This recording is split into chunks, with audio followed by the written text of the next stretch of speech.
رانیہ دانش کے مرنے کی بات سن کے بہت خوش ہوتی ہے اور ہنس رہی ہوتی ہے، اور تبھی رانیہ کی امی آتی ہے اور کہتی ہے کہ بیٹا تم کیوں ہنس رہی ہو؟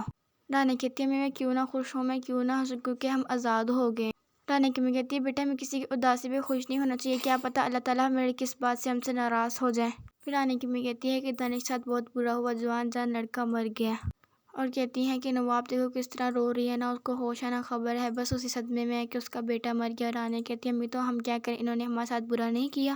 رانیہ کہتی ہے امی جب ہمارے ابو فوت ہوئے تو یہ ہمارے غم پہ خوشی منا رہے تھے۔ رانیہ کہتی ہے آپ کو وہ وقت یاد، ان کے لیے ہمدردی دکھا رہی ہیں، امی آپ کا کتنا بڑا دل ہے نا۔ رانیہ کی امی کہتی ہے جیسے بھی ہے لیکن ہمیں کسی کی برائی نہیں کرنی چاہیے۔ رانیہ کہتی ہے میں تو نواب کو کبھی نہیں معاف کروں گی، انہوں نے کون سا میرے ساتھ اچھا کیا تھا۔ پھر رانیہ کہتی ہے مجھے ایسا کیوں لگ رہا ہے کہ انہوں نے مجھے مارنے کے لیے پلان بنایا تھا لیکن اس میں ان کا بیٹا ہی پھنس گیا۔ رانیہ کی امی کہتی ہے بیٹا تم ایسی باتیں کیوں کر رہی ہو؟ رانیہ کہتی ہے میں آپ میری بات پہ یقین کریں، مجھے لگتا ہے کہ انہوں نے مجھے ہی مارنے کے لیے وہ سارا پلان بنایا تھا۔ اور کہتی ہے کہ میں نے خود سنا ہے نواب کے منہ سے کہ ساری غلطی میری تھی، میری وجہ سے ہی میرا بیٹا مرا ہے۔ رانیہ کی امی کہتی ہے بیٹا تم ایسا نہ سوچو کہ یہ سب اس نے تمہیں مارنے کے لیے کیا تھا، ایسی باتیں کسی کے بارے میں نہیں کرنی چاہیے۔ رانیہ کہتی ہے میں نے سنا ہے کہ کئی بار لڑکیاں ایسے گیس پھٹنے سے اور گھر میں آگ لگنے سے مر جاتی ہیں، کیا پتہ انہوں نے بھی وہی سوچ کے پلان بنایا ہو کہ ہم لوگ مر جائیں اور کسی کو پتہ بھی نہ چلے، لوگ تو یہ سمجھیں گے کہ گھر میں آگ لگ گئی تھی اس وجہ سے وہ مر گئے ہیں، اور کہتی ہے کہ اس طرح وہ لوگ بچ جاتے ہیں اور ہم لوگ مر جاتے ہیں اور انہیں کوئی سزا بھی نہ ملتی۔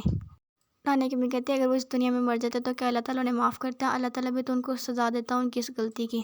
رانیہ کہتی ہے امی پر آپ جو کر لیں لیکن میں نواب کو کبھی نہیں معاف کروں گی، نواب نے کون سا ہمارے ساتھ اچھا کیا، اس نے ہمارے ساتھ اتنا برا کیا، ہمیں کمرے میں بند رکھا، ہم پہ اتنا ظلم کیا، ہماری ساری پراپرٹی اپنے نام کروا لی، اچھا ہوا کہ اس کا بیٹا مر گیا، اس کو پتہ چلے گا کہ کس طرح ہوتا ہے کسی کے ساتھ برا کرنے سے۔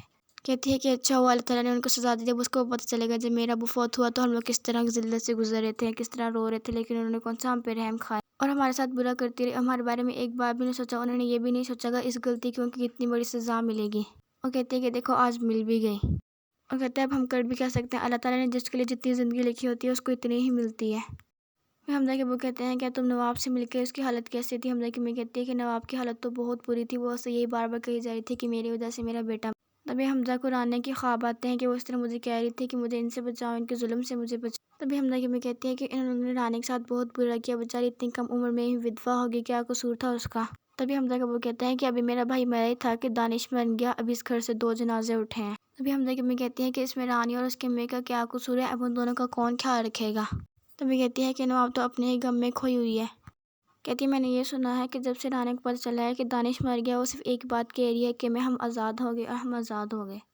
حمزہ کا ابو کہتا ہے کہ اس کا شوہر مرا ہے، اس کو صدمہ لگا ہوگا، اس وجہ سے ویسی باتیں کر رہی ہوگی۔ حمزہ کی امی کہتی ہیں ہاں میں نے وہاں عورتوں سے یہی سنا تھا۔ حمزہ کہتا ہے کہ امی آپ کیسی باتیں کر رہی ہیں، ہم لوگ رانیہ اور اس کی امی کا خیال رکھیں گے، وہ ہمارے گھر آ کے رہیں گے۔ حمزہ کہتا ہے یہ نہیں کہ میں کہہ رہا ہوں کہ مجھے دانش کے مرنے کا افسوس نہیں ہے، وہ تو میرا بہت اچھا دوست تھا، پتہ نہیں کس طرح اس نے نیگیٹو سوچ کر لی اور کس طرح وہ ایسا ہو گیا۔ حمزہ کی امی کہتی دانش جیسا بھی ہے اللہ تعالیٰ اس کو جنت میں جگہ عطا فرمائے۔ حمزہ کہتا امی آپ کی بات ٹھیک ہے، ہمیں مرے ہوئے کے پیچھے ایسی باتیں نہیں کرنی چاہیے، اللہ تعالیٰ اس کو جنت میں جگہ عطا فرمائے۔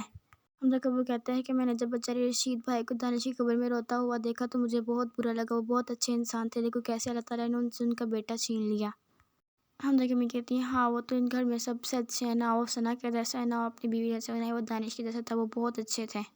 کہتی ہے انہوں نے تو مجھے یہ بھی بتایا تھا کہ نواب اور اس کی بیٹی رانیہ کے ساتھ کیا کر رہی ہیں، میری طرف سے تو بہت اچھے ہیں، پتہ نہیں اللہ تعالیٰ نے ان کے ساتھ ایسا کیوں کیا۔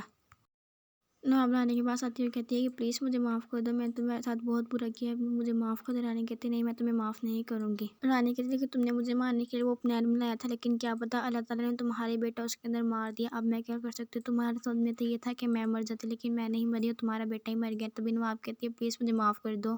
نواب کہتی ہے سب کچھ میری وجہ سے ہوا، میرا بیٹا میری وجہ سے مرا ہے۔ رانیہ کہتی میں آپ کو نہیں معاف کروں گی، آپ کو پتہ چلے گا جب میرا ابو مرا تھا تو میں کس ذلت سے گزری تھی، آپ لوگ بھی اسی ذلت سے گزرے گا، اب آپ لوگ کو پتہ چلے گا۔